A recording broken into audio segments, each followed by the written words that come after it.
Amados hermanos, invoquemos el don del Espíritu Santo para mis palabras, para sus oídos y para nuestros corazones.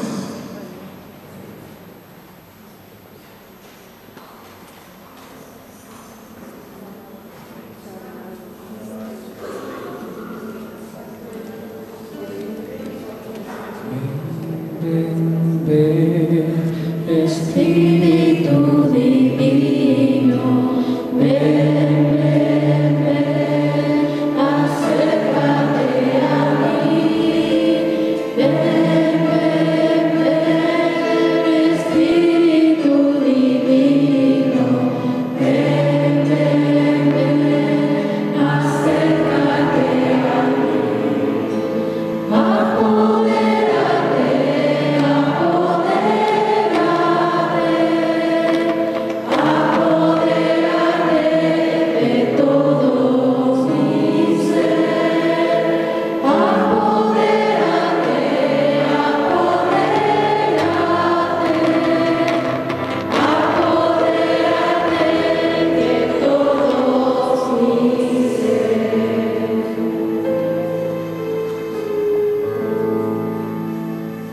Sí, mis hermanos,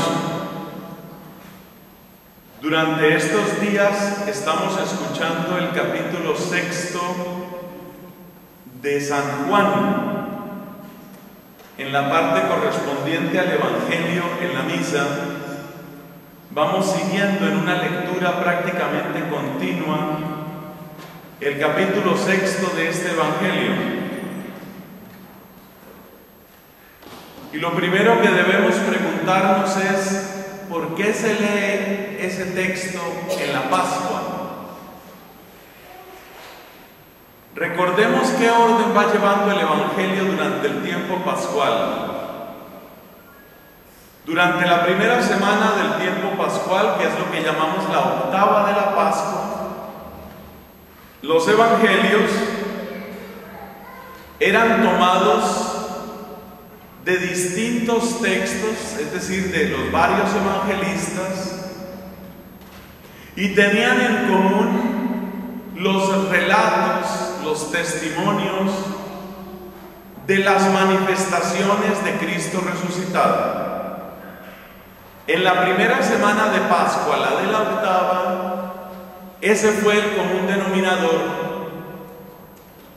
Para el Evangelio lo que escuchamos fue testimonios de encuentros con el resucitado.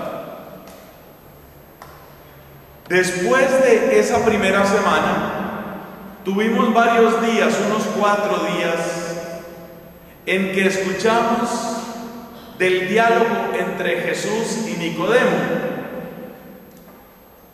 Nicodemo no era cualquier persona. Nicodemo era maestro de fariseos y por consiguiente hombre muy autorizado en lo que tiene que ver con el conocimiento de la Escritura. Podemos decir que Nicodemo es algo así como lo más avanzado que tenía el judaísmo en aquella época.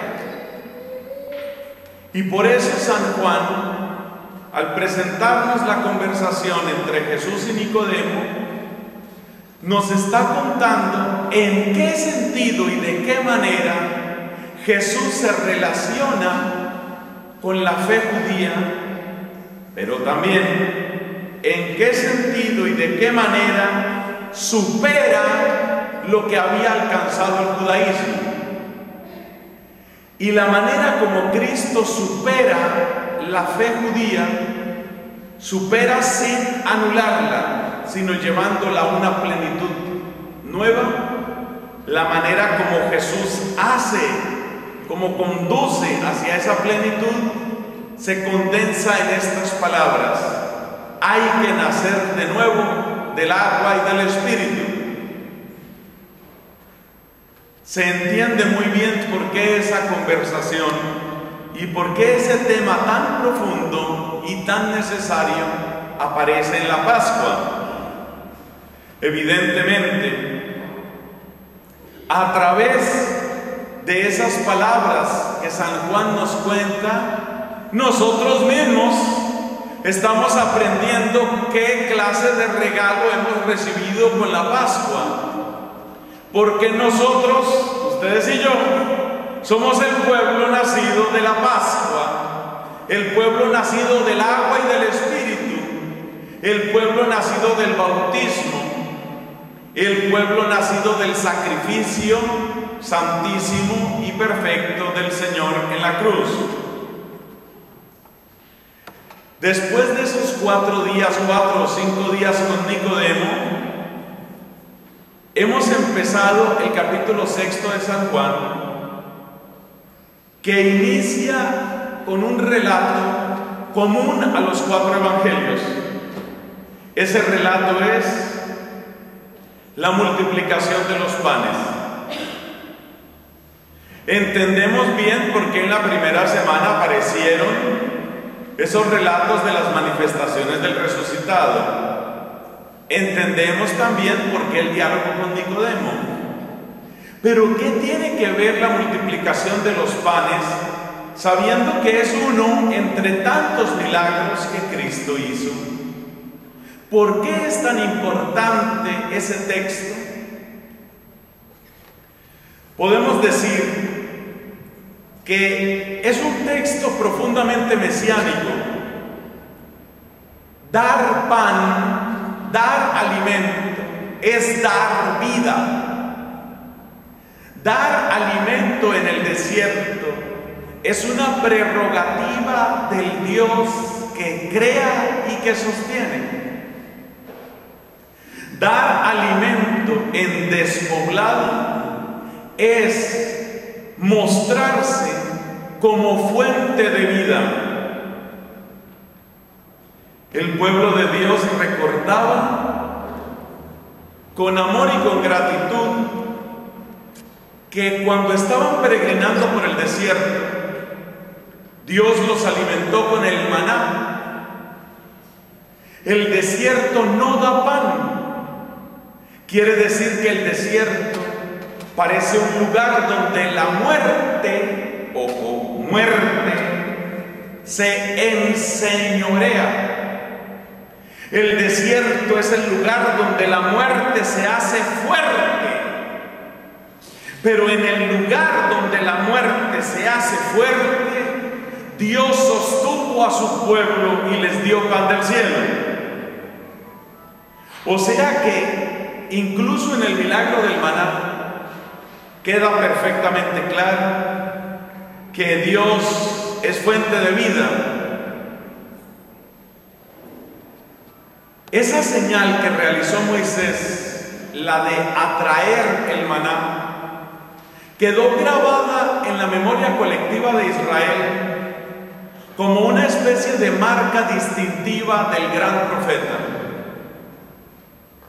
Si alguien puede alimentar el pueblo en el desierto, ese alguien tiene que ser de Dios. Y por eso la obra por excelencia de Moisés es haber podido alimentar a la gente donde no hay alimento, allí donde la muerte se hace fuerte. Pero sucede una cosa: Jesús multiplica los panes y Jesús prepara un banquete en despoblado. Jesús aparece así entonces como una especie de nuevo Moisés dentro de la perspectiva del evangelista Juan. Ya esa es una figura muy noble y eso habla de una altura muy grande en santidad y en unión con Dios. Pero a partir de ese acontecimiento se van dando otros acontecimientos que son los que se cuentan en el capítulo 6 que estamos meditando. Y es esa sucesión de acontecimientos la que realmente abre nuestros ojos a maravillas cada vez más grandes. Es decir, el evangelista Juan, en este capítulo 6, está haciendo con nosotros el mismo proceso que vivieron los discípulos en aquella época. Un proceso que podemos llamar asombro progresivo. Que Jesús multiplique los panes es algo grande. Que Jesús, después de esa multiplicación, rechace ser llamado rey, es algo misterioso. Que Jesús, habiendo multiplicado los panes y habiendo rechazado que la gente lo nombrara rey, luego camine sobre el agua, es algo inexplicable. Que Jesús, luego de multiplicar los panes, de ser rechazado, de rechazar que se le proclame rey y de caminar por el agua, sea el que lleva la barca hasta la orilla, es algo todavía mayor.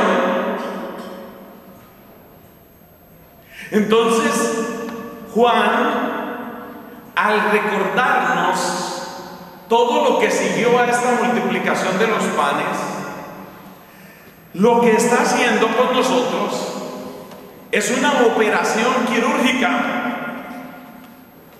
Juan está ensanchando el corazón, está ensanchando los ojos y está ensanchando la boca.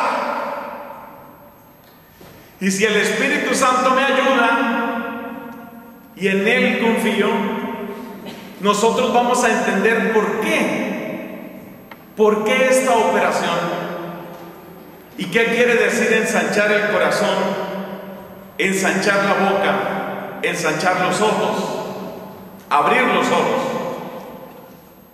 Juan nos está ensanchando, abriendo más el corazón. Está ensanchando y abriendo nuestra boca, está abriendo nuestros ojos. Juan nos está diciendo, es grande, es realmente grande, inmenso lo que Dios tiene para mí. Eso es lo que está sucediendo. Ensanchar o abrir más el corazón, porque nuestro corazón lamentablemente se sacia con cosas pequeñas, porque nuestras aspiraciones son mezquinas.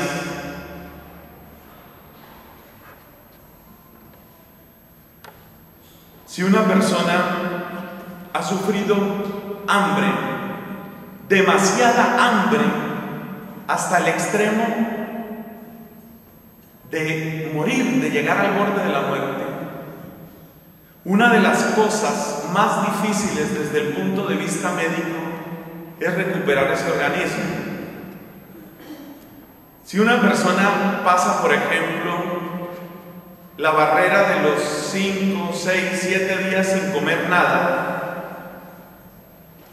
su metabolismo cambia radicalmente. Se empiezan a presentar una serie de cambios fisiológicos que es muy largo de escribir, y hay un cierto momento en que el aparato digestivo se apaga. Lo describo así de modo informal, como el que apaga, con el interruptor apaga la luz. El aparato digestivo se apaga. Estoy hablando de hambre extrema, próxima a la muerte.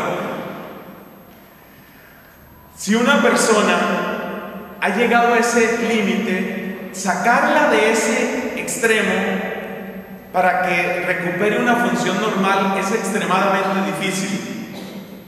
Hay que empezar por darle solo un poco de líquido y lo que se llama suero fisiológico.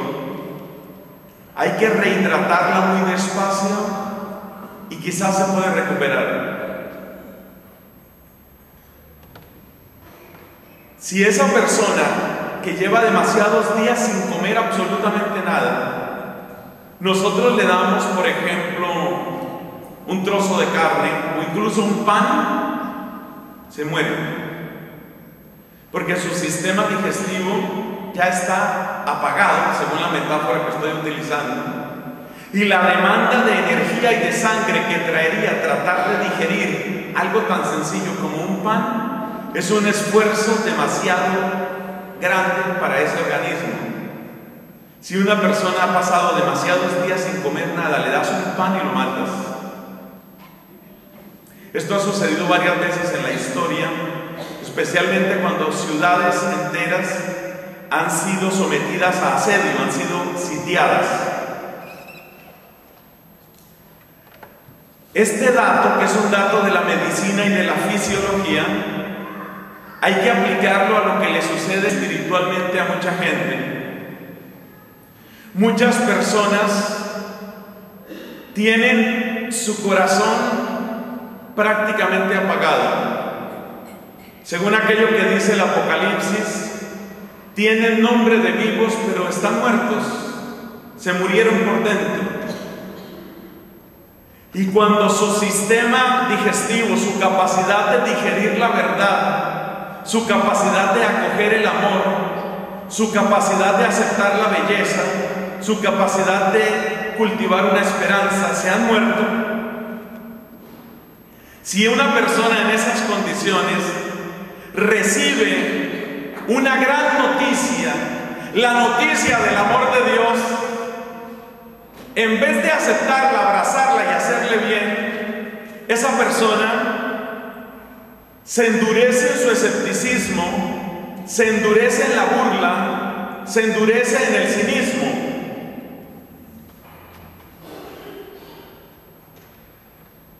Por eso, el proceso que lleva Jesús es tan bello en este capítulo 6 de Juan, porque el proceso que lleva Jesús es conducir a la gente desde ese estado dramático de inanición espiritual, ensanchando poco a poco el corazón,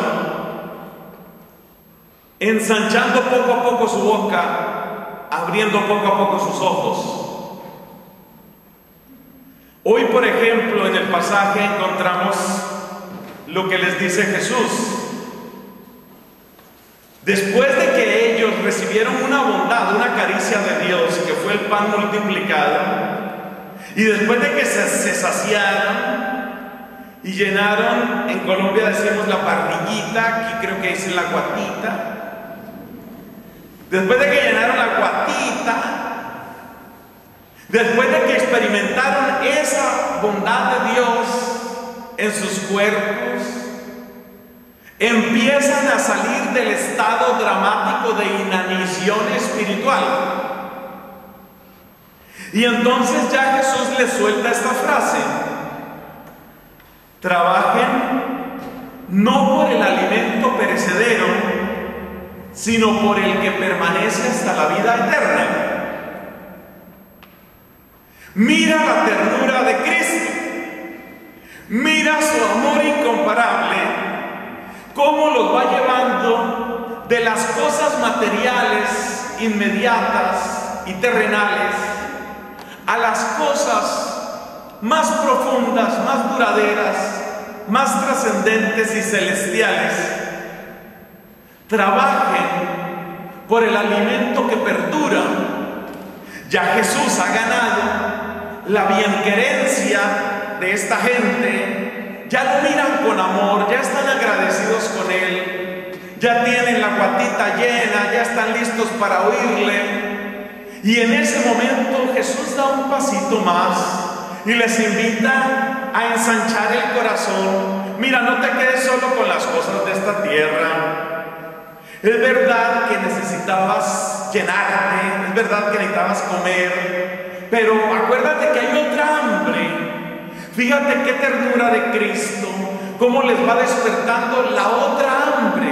Les está recordando que también hay otro pan, que hay otro modo de trabajar, que hay otro alimento, pero lo hace con una suavidad.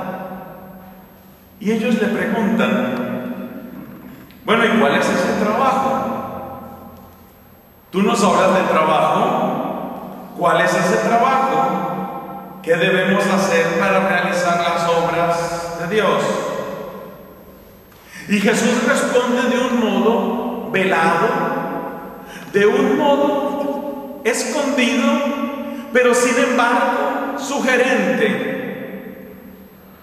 Lo que son las parábolas en los evangelios sinópticos es el lenguaje simbólico en el texto de San Juan. Las parábolas en los evangelios sinópticos son al mismo tiempo ocultamiento y revelación. Son como un crepúsculo, de modo tal que el que quiere entender, entiende. El que está bien dispuesto, comprende. El que quiere endurecerse, pues puede dejar de lado la narración que le da Cristo. Lo mismo sucede aquí. Jesús habla de una manera velada, de una manera sugerente. Es como una invitación.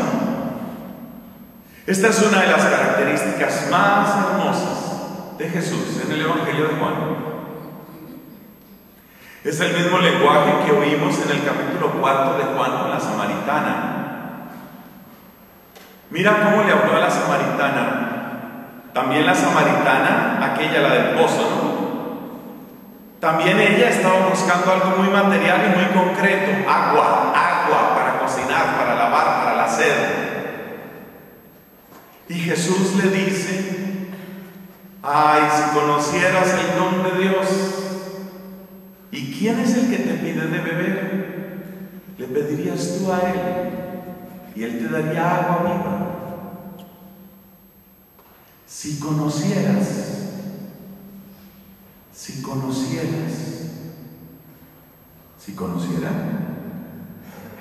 entonces ¿de qué me estoy perdiendo? Esa es la manera sutil, bella, respetuosa, caritativa de Cristo. Si supieras, es Cristo invitándote a subir un peldaño más.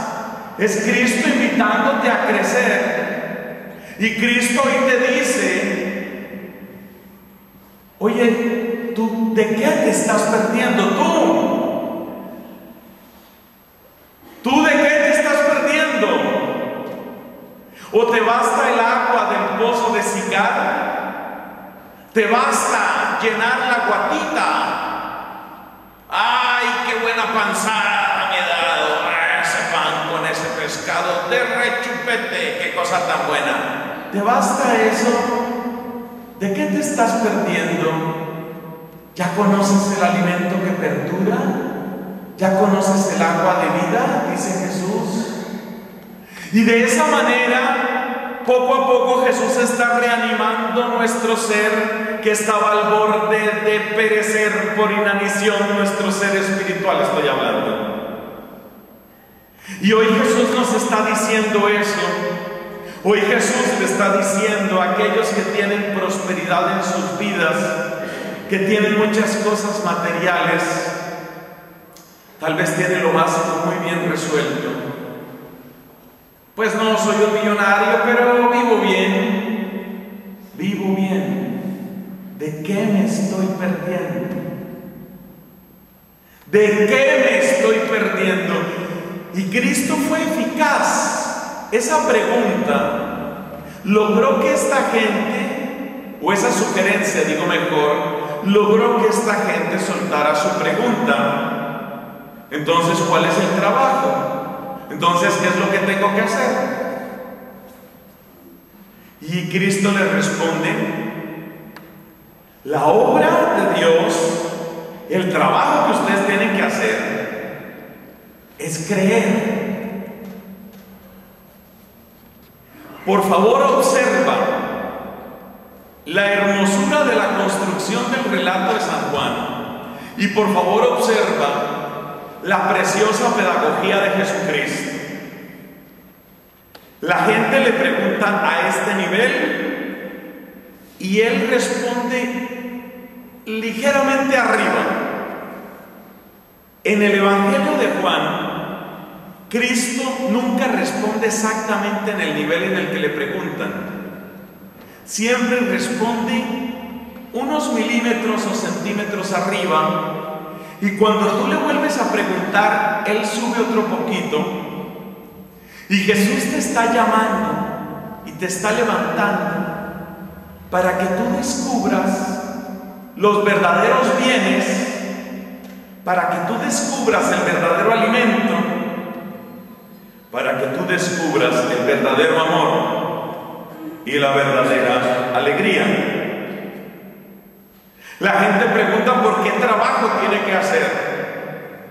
Su mente todavía es muy material, su mente todavía es muy terrenal.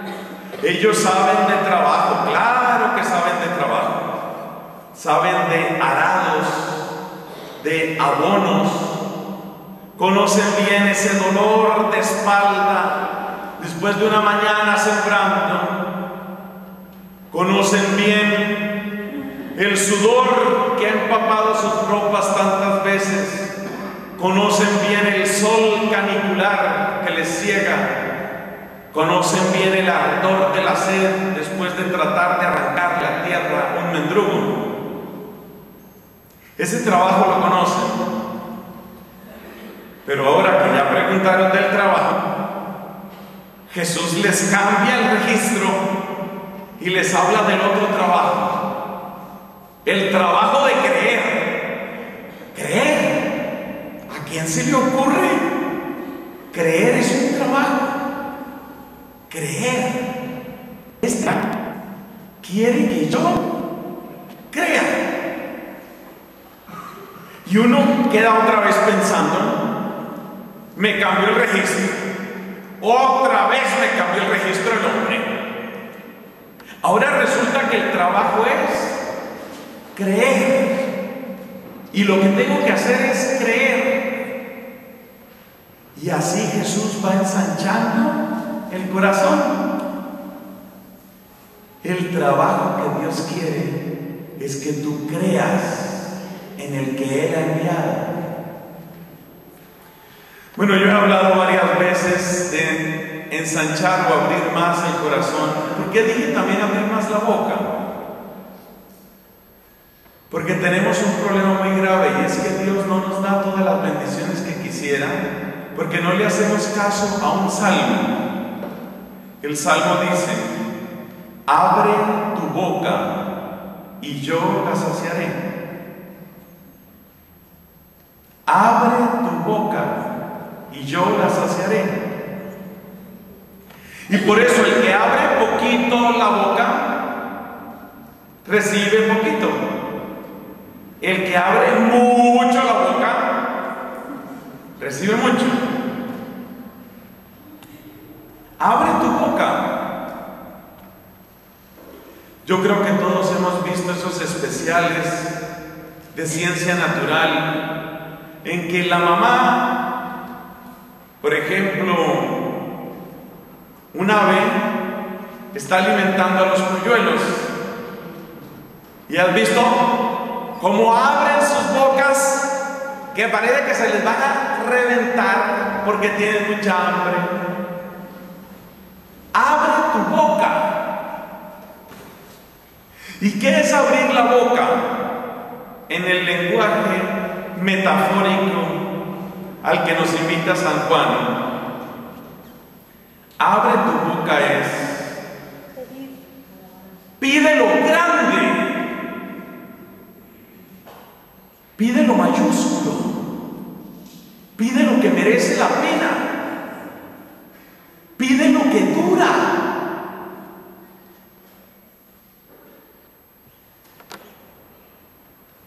Imagínate que a veces uno se encuentra con Cristo y uno no sabe qué pedirle.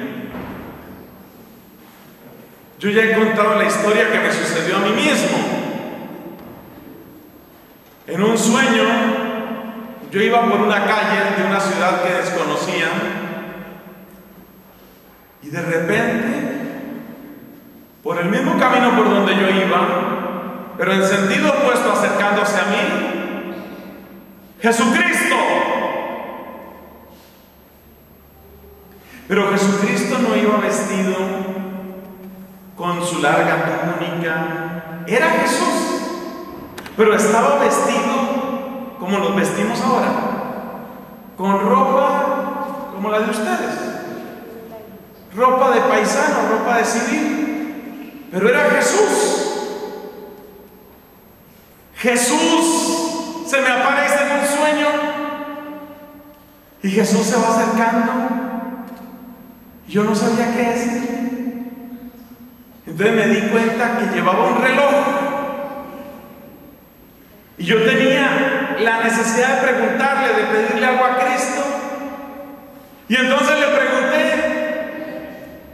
¿qué horas son?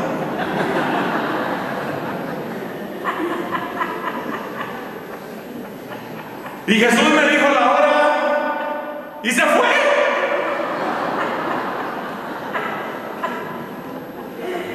Se me apareció Jesucristo y lo único que se me ocurrió fue preguntarle la hora.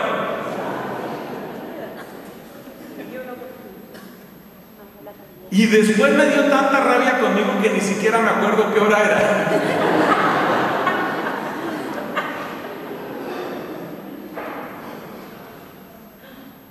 Mira,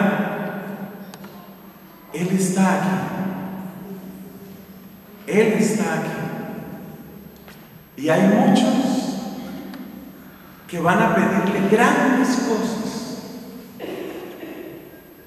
Jesús se le apareció a una monja llamada Faustina Kowalska. Y entonces Santa Faustina era de las que sabía abrir la boca. En general, las hermanitas, las monjitas, veo que hay algunas en la asamblea, las quiero mucho. Las monjitas son buenas para pedir. Son buenas. Santa Faustina, esa sí sabía pedir. ¿Qué quieres, hija mía? Desocupemos el purgatorio. Esa pedía en grande. Esa pedía en grande. Santa Catalina de Siena, que no era religiosa, pero sí era consagrada a Dios, una virgen seglar, o sea, una consagrada laica, diríamos hoy, con voto virginal, por supuesto, le decía a Cristo: si puedo pedir algo, vuélveme una tapa. ¿Una tapa? Sí, vamos a tapar el infierno.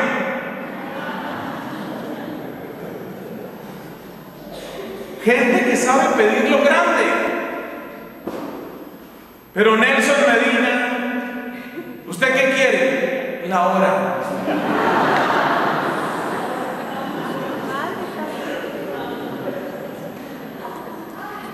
Lamentable. O como dicen algunos jóvenes ahora, patético. Patético. Abrir la boca es entender que somos hijos de Dios. Toma solo esas palabras: soy hija de Dios. Soy hijo de Dios. Toma esas palabras y empieza a vivir a esa escala, porque estás viviendo a escala de lagartija, de microbio, de amiba, de virus. Empieza a vivir a escala de Pero cuidado con esto. Hay gente que no se da cuenta que esta predicación lleva un orden. Acuérdate que primero se ensancha ¿qué? El corazón. Si uno no ha ensanchado el corazón y si ensancha la boca, entonces empieza a pedir tonterías. Más tonterías que pedir la hora. Como por ejemplo, Dios mío, dame un yate.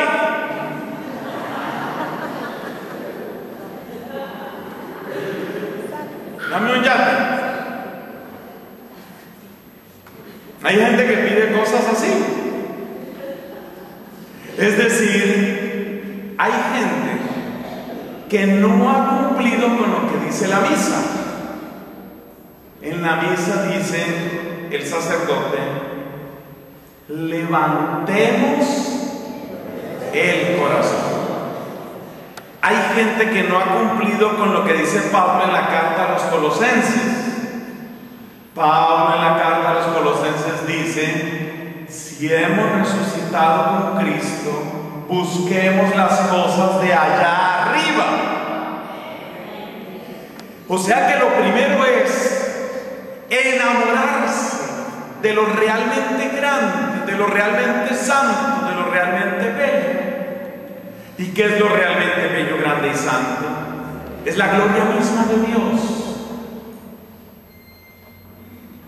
Si estamos con el corazón ensanchado, si nuestro corazón se ha abierto al tamaño del amor de Dios, nuestra boca se abrirá al tamaño de la voluntad de Dios.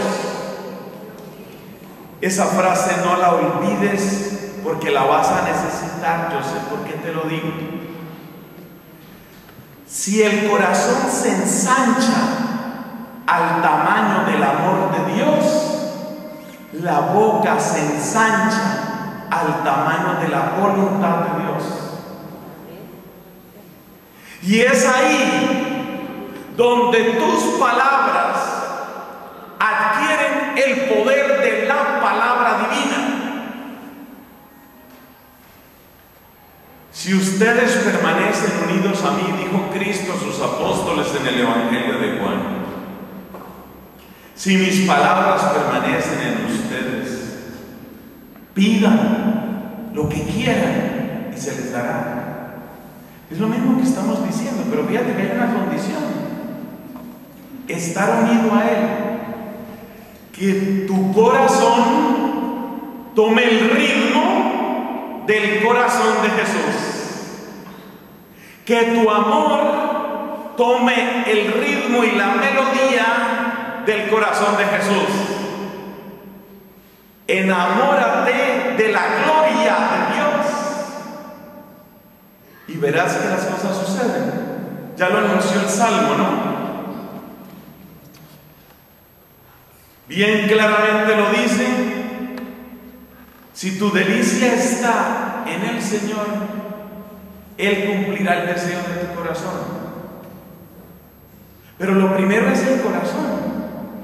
A medida que el corazón va sintonizando con Dios, como le pasó a Santa Faustina se dio cuenta que lo que más amaba a ella, lo digo con todo respeto, esta frase no la vayan a tomar a mal, no se pongan bravos conmigo, no le vayan a decir a María Isabel: ese padre no se pongan bravos conmigo. Y le voy a contar esto. Santa Faustina, ella tenía su familia, y en su familia había gente que tenía deudas, en su familia había gente enferma, en su familia había matrimonios con problemas, ¿sí? O sea, la familia de esta monjita era como las familias nuestras, con problemas, con deudas, con enfermedades. Pero Santa Faustina estaba tan enamorada de la gloria de Dios que cuando llega ese momento y Jesús le dice: en realidad, ¿tú qué quieres? Entonces Santa Faustina no dice: ay, espere, por aquí tengo el papelito, Mire, yo quiero, mire, necesito estudio para, necesito mercado para, necesito esto, necesito esto. Un momento que no se vaya, no se vaya. Mire, necesito también, necesito. Cuando Jesús le da esa oportunidad a Santa Faustina, ella tiene perfectamente claro lo que quiere, porque lo que ella quiere es que Jesús mismo sea conocido, amado y glorificado. Y se da cuenta Santa Faustina que no hay escándalo mayor en el universo que esa realidad espantosa que se llama el pecado. Santa Faustina tiene plena conciencia de que el pecado es el gran obstáculo, el gran escándalo, la gran vergüenza. La única verdadera porquería en esta tierra se llama el pecado. Y Santa Faustina, con su corazón vigoroso y un poco rudo, porque su corazón era un poco rudo, no era una mujer de gran cultura, Santa Faustina tiene el corazón obsesionado con que hay que darle una patada al pecado y hay que quitar el escándalo del pecado y hay que eliminar la obra del pecado. Y la obra del pecado se manifiesta fundamentalmente en que amamos a Dios de un modo mediocre, y nuestra mediocridad es la que lleva al purgatorio, porque si amáramos a Dios con una intensidad sin límites, no habría purgatorio. No habría purgatorio. No habría necesidad de purgatorio. Claro. Un hermano de mi comunidad, yo pertenezco a la orden de predicadores, los dominicos. Un hermano de comunidad le puso a un libro el título más ingenioso que yo he visto. Cuando yo les cuente el título, ustedes se van a imaginar de qué país es ese hombre. El título, por supuesto, lo estoy traduciendo. ¿Cómo evitar el purgatorio e ir derecho al cielo? ¿Nacionalidad ese señor? Norteamericano. Como buen estadounidense, ¿no? Entonces, esa es la obsesión. La obsesión de Santa Faustina es esa. ¿Por qué tiene que seguir el escándalo de que amamos a Dios con tanta mediocridad, con tantos baches, con tantos vacíos, de una manera tan incoherente, tan porosa, de una manera tan vergonzosa y tan inconstante, de una manera tan opaca y tan triste? ¿Por qué Dios no es más amado? Eso es lo que tiene Santa Faustina en su cabecita. Además de tener todo el problema de que la prima está a punto de que se separa, el otro tiene un problema, el otro tiene una enfermedad, el otro tiene... Sí, todas esas cosas ella las conoce, pero la obsesión de la monja, la obsesión de la bendita monja es: ¿por qué Dios no es más amado? Ese es el problema. ¿Cómo hago yo para que Dios sea más amado? ¿Cómo hago yo para que la gloria de Dios brille? El corazón de Santa Faustina Kowalska, lo mismo que el corazón de muchos otros santos, ha llegado a un punto tal que a ella lo que le interesa es la gloria de Dios. Y así, enamorada de la gloria de Dios, cuando tiene ocasión de pedir algo, lo que pide, lo pide en razón de la gloria de Dios. Otro que sabía pedir las cosas era el muy querido Santo Tomás de Aquino, famoso por sus escritos de teología, famoso por su capacidad intelectual, menos conocido por el fervor de su alma pura y bella. Jesús le habló una vez, desde un crucifijo Jesús le habló a Santo Tomás. Para alegría nuestra hubo testigos. La voz del crucifijo no solamente la oyó Tomás, la oyó otro fraile que estaba en la capilla. ¿Qué le dijo Jesucristo a Santo Tomás? Le dijo las siguientes palabras: has escrito bien de mí, Tomás. Imagínate eso, que Jesús te diga eso. Has escrito bien de mí, Tomás. ¿Qué quieres para ti? ¿Qué quieres para ti? Tomás en ese momento saca el papelito. Es un momentito. Jesús saca el papelito. Espera, yo no tenía, hombre, el papelito. ¿Dónde está? Aquí está el papelito. Mira, aquí está el papelito. Hay una prima que está mal de la rodilla. A un vecino mío se le cayó un marrano en un pozo. Yo mismo, no sé, he tenido como un mareo, como que me da, como que no me da, como que me sube, como que me baja. Yo no me estoy burlando de nadie. Esas peticiones tienen su lugar, pero es para que entendamos que si uno no ha ensanchado el corazón, tampoco ensancha la boca. Entonces Jesús le dice: ¿qué quieres? ¿Qué quieres? Respuesta de Santo Tomás, y bendito sea Dios que hubo un testigo para oírla. Jesús le pregunta: ¿qué quieres, Tomás? Y responde Tomás: nada, solo a ti. Nada, solo a ti. Solo a ti. Yo no quiero nada más.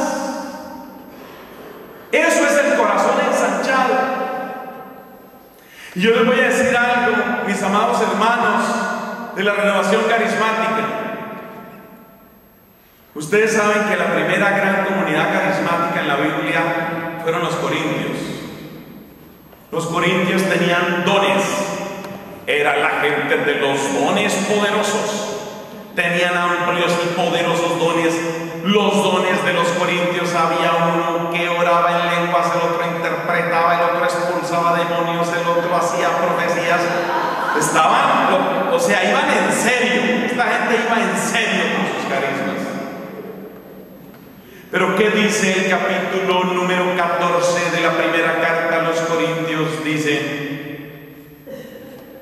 Dice, sí, están todos esos carismas, pero hay algo mejor.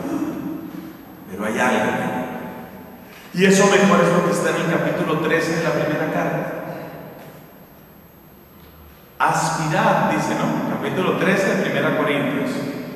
Aspirad a los carismas superiores. Y aún os voy a mostrar otro camino más excelente. El amor es comprensivo, el amor es servicial, el amor. Aspirad a los carismas superiores, porque con los carismas inferiores se dan divisiones y se dan peleas. Yo les contaba a los amigos de la Renovación allá en Concepción, de donde vine el día de hoy, les contaba la historia de un pueblo en mi país, en Colombia. Ese pueblo se llama Sincelejo. Cuando estaba empezando la Renovación Carismática en Sincelejo, había solo un grupito de oración, y en ese grupo había dos señoras. Una señora tenía un don de lenguas, un don muy fuerte, y la otra tenía don de interpretación, muy fuerte también, muy claro. Pero estas dos señoras, que usualmente eran amigas, también peleaban. Entonces, en cierta reunión, la que tenía don de lenguas dio su mensaje en lenguas, pero como estaban peleadas, la otra le dijo: hoy sí no le interpreto. Hoy no le interpreto. Está castigada, no le interpreto. Los dones menores, aunque a nosotros nos parezcan gran cosa, dan para divisiones. Los dones mayores, abre tu boca. Los dones mayores, los realmente dones altos, no dan para divisiones. ¿Y cuáles son los dones mayores? Los que buscan la unidad de la iglesia, la gloria de Dios y el amor a los últimos y más necesitados. La caridad, la unión y la gloria de Dios. Entonces, lo que San Pablo les está diciendo a los corintios es: ya que a ustedes les gusta tanto el cuento carismático, ya que ustedes son capaces de aguantar misas de 2 horas, bueno, no dice así, pero dice parecido. ya que a ustedes les gusta tanto el cuento carismático, compitan por los verdaderos dones. Y los verdaderos dones es quién trabaja más y con más amor por la unidad de la iglesia. ¿Quién trabaja más y con más amor por la gloria de Dios? ¿Quién trabaja más y con más amor por atraer al Evangelio de Jesús a los que no lo conocen? Eso es. Esos son dones mayores. Y eso es abrir la boca. Nos falta lo de abrir los ojos, cosa que después de esta predicación empieza a ser necesaria para algunos de ustedes. Hablemos de abrir los ojos. Abrir los ojos. Yo creo que ya les conté lo que pasó en una predicación de estas, porque uno trata de aprovechar este tiempo. Es que yo mañana viajo, entonces trato de aprovechar el tiempo sirviéndoles lo mejor que puedo. Entonces, en una predicación de estas estaba el matrimonio y el hombre se durmió. A mí me dio impaciencia y le dije a la esposa, le hice señas, despiértelo. Y ella muy tranquila me dice, usted lo durmió, usted lo despierta.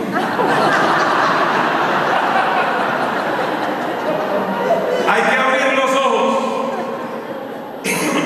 Abrir los ojos. Eso está en el texto de hoy. La gente le preguntó a Jesús, Maestro, ¿cuándo llegaste? Porque ellos estaban aterrados de qué había hecho Jesús. O sea, ellos estaban en el tema ciencia ficción.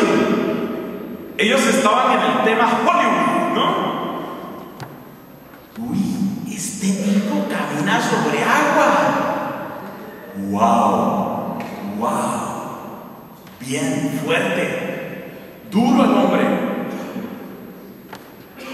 Jesús le quita importancia a ese milagro que, entre otras cosas, declara su condición divina, porque la soberanía sobre el agua es prerrogativa de Dios en la Biblia. Por favor, lean el Antiguo Testamento. Jesús no le da importancia a ese milagro y les responde lo siguiente: les aseguro que ustedes me buscan no porque vieron, verbo ver, ojitos. Les aseguro que ustedes me buscan no porque vieron signos, sino porque han comido pan hasta saciarse. Es evidente que el verbo ver tiene aquí una densidad especial. Así es en el Evangelio de Juan. Uno de mis propósitos con esta predicación es que ustedes se enamoren más de la Biblia, especialmente más de los Evangelios. Y en este tiempo pascual, háganme caso, por caridad. Pierdan tiempo, entre comillas, pierdan tiempo con el Evangelio de Juan. Saboréenlo, degústenlo. ¿Cómo sabe uno que está saboreando el Evangelio de Juan? Cuando en el rostro a uno se le dibuja una sonrisa que uno no puede reprimirla. Una de las características del Evangelio de Juan es que Juan construye la densidad de las palabras. La manera de discurso de Juan es como una escalera espiral que va subiendo y en cada vuelta pasa por el mismo sitio pero a mayor altura. Hay una serie de verbos en el Evangelio de Juan, verbos que se van cargando de sentido y de densidad. Y hay una serie de sustantivos en el Evangelio de Juan que con cada vuelta de la escalera significan más. Entre los sustantivos hay que tomar palabras como agua, luz, vida, camino, ser. Entre los verbos, uno de los más importantes es el verbo ver. ¿Ustedes se acuerdan el evangelio que leímos el día de la resurrección? ¿Se acuerda que iban dos discípulos a la tumba? Uno era Pedro y el otro era el discípulo amado. Llegó primero el discípulo amado, es decir, Juan, pero no entró por respeto a Pedro. Entró Pedro y luego entró el discípulo. Y cuando entró el discípulo amado, vio y creyó. Esa es la máxima densidad del verbo ver. En contra de todo lo que dicen los científicos y los racionalistas, que el ver se opone al creer y el entender se opone a la fe, para el evangelista Juan, la máxima densidad de ver es creer y la máxima densidad de creer es ver. Juan es un universo infinito, es el banquete de regalo que nos dejó el Espíritu Santo para que nos saciáramos como ovejas de Cristo en estos pastos. Jesús les dice: les aseguro que ustedes me buscan porque han comido pan hasta saciarse. Fíjate que esa frase es muy extraña. Tomemos esa frase en castellano normal. Les aseguro que ustedes me buscan no porque hayan visto signos. ¿Qué quiere decir ver signos? No porque hayan visto signos. Queda uno un poco, me parece, desconcertado. Pero es que la palabra signo es una palabra que Juan ha venido construyendo en su evangelio y la va a seguir construyendo en todo el texto. Signo o señal, en griego se dice semeion. Y los signos es la manera como Juan se refiere a lo que nosotros solemos llamar milagros. Juan no los llama milagros, Juan los llama signos. Porque Juan quiere que nosotros no nos quedemos en el simple hecho extraño o maravilloso, sino que vayamos al significado. Y cuando yo hablo de significado es porque hay un signo. Juan nos está enseñando que los milagros, incluyendo los milagros que Dios hace cuando oramos por sanación, como vamos a hacer hoy, la oración de sanación será pocos minutos antes del desayuno.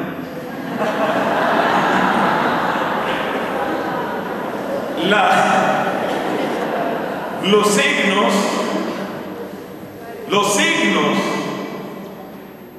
es el nombre que le da Juan a los milagros, porque Juan quiere que entendamos que el hecho milagroso pasa. El significado queda. El hecho milagroso pasa porque, por ejemplo, una curación dura unos años. Ninguna curación es eterna. El Señor me sanó. Yo era paralítico y me pude levantar. ¿Cuánto le dura ese milagro? Le dura unos 15, 20, 30, 40 años. Después de ese tiempo, a la camita y a morirse. Se acabó el tema. Usted no va a durar caminando hasta el retorno de Jesús por los siglos de los siglos. Luego el hecho milagroso se acaba, como se acaba el pan de la multiplicación. Cristo multiplicó el pan y la gente comió el pan, pero después de unas horas, ¿ya será que vuelve a multiplicar? porque ya está haciendo hambre. El milagro, el hecho milagroso se acaba. El pan, así haya sido pan milagroso, se acaba. El sentido, el significado de ese pan multiplicado, eso es lo que no se acaba. Y el sentido del verbo ver en San Juan es pasar del hecho al significado. Se parece mucho a la manera como hoy utilizamos algunas veces la palabra o el verbo leer. ¿Tú cómo lees esto? Algunas veces hablamos así. ¿Tú cómo lees esta situación? Cuando hacemos esa pregunta, ¿qué le queremos decir a la persona? Le queremos decir, no te quedes en los hechos, sino esto qué significa, esto cómo se interpreta, esto qué consecuencias trae, esto hacia dónde nos lleva.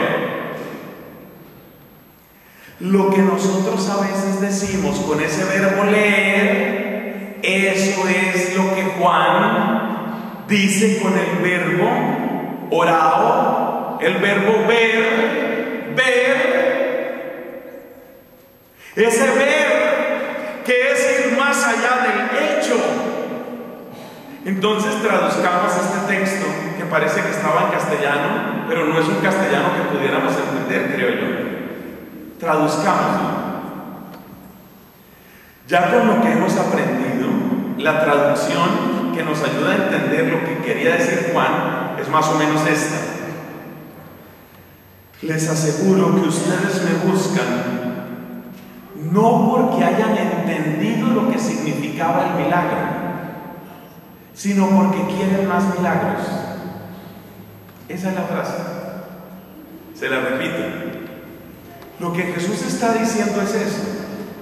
Ustedes me buscan no porque hayan entendido lo que significaban los milagros, sino porque ustedes siguen buscando milagros y milagros y milagros. O de otra manera, lo que está diciendo Jesús es: yo tengo muchos más milagros, muchos más. Pero antes de darles otro cargamento de milagros, antes de darles otro container de milagros, cuéntenme si ya digirieron los que les di. Cuéntenme si ya leyeron mi paso por su vida. Cuéntenme si ya comprendieron lo que significa que yo esté en su historia. Cuéntenme si ya sacaron el fruto de la obra preciosa de amor que yo hice con ustedes. En un lugar como Santiago de Chile, donde tantos predicadores y tanta gente especialísima y llena de carismas y de sanación y de poder viene, esta pregunta es interesante. Antes de seguir pidiendo más milagros, queremos nueva tanda de milagros. Milagros, milagros, milagros. Antes de que llegue el siguiente container de milagros, ¿ya digeriste los milagros que te mandé? ¿Ya sacaste el fruto que está en ellos? ¿Ya obedeciste a mi palabra que te decía a través de esas señales lo que yo quería de ti? Porque tú quieres algo de mí. Claro, tú quieres un container nuevo de milagros. Eso es lo que tú quieres de mí. Pero ¿no te has preguntado que yo también puedo querer algo de ti? ¿Y tú qué? ¿Dónde están los frutos de los milagros que ya te di? ¿Dónde está tu lectura de mi presencia en tu historia y en tu vida? Eso es lo que significa abrir los ojos. Entonces, el sentido de esta palabra es abrir el corazón, abrir la boca